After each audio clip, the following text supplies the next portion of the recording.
As you know in the previous video, we can use the numbers 3, 9, 4, 0, 5 and 2 394052 to get used to the first 6 tones.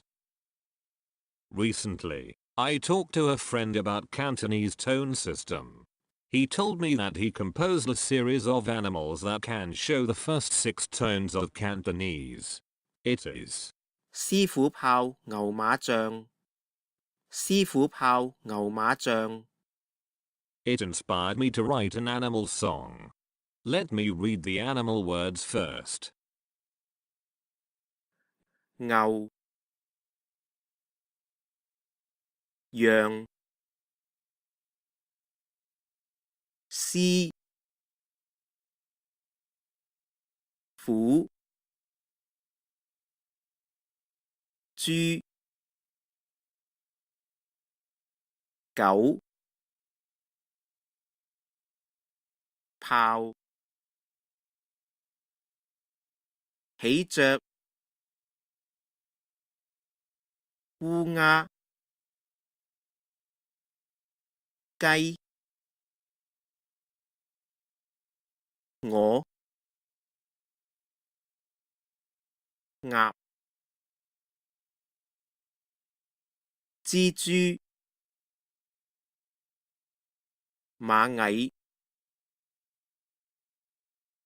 烏龜、兔、蟋蟀、蚱蜢、蝦、魚、貝、狐狸、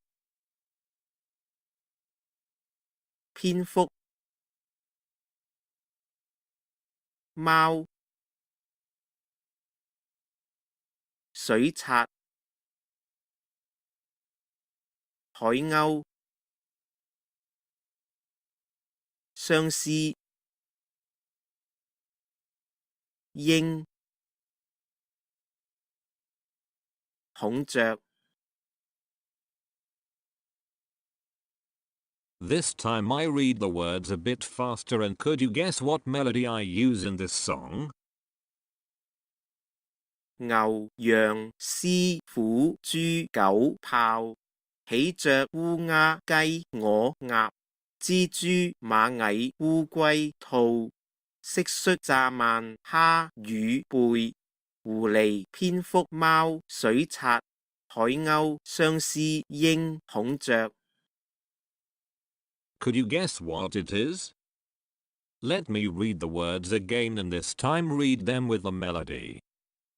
牛羊獅虎豬狗豹，喜鵲烏鴉雞鵝鴨，蜘蛛螞蟻烏龜兔，蟋蟀蚱蜢蝦魚貝，狐狸蝙蝠貓水獺，海鷗相思鷹孔雀。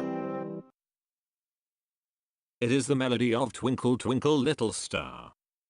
So we can sing the simple song together.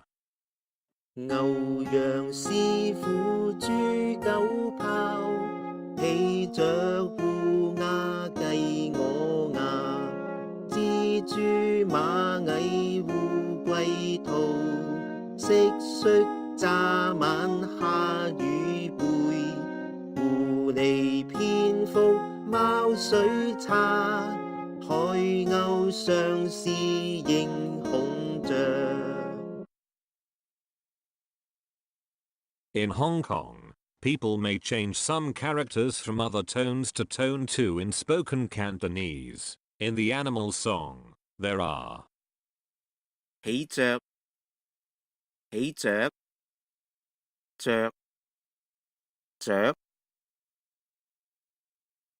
蚱蜢、蚱蜢、慢、晚、狐狸、狐狸、狸、狸、鵝、鵝、魚魚 Other than animal, we can use this method to get used to the body parts. See you next time.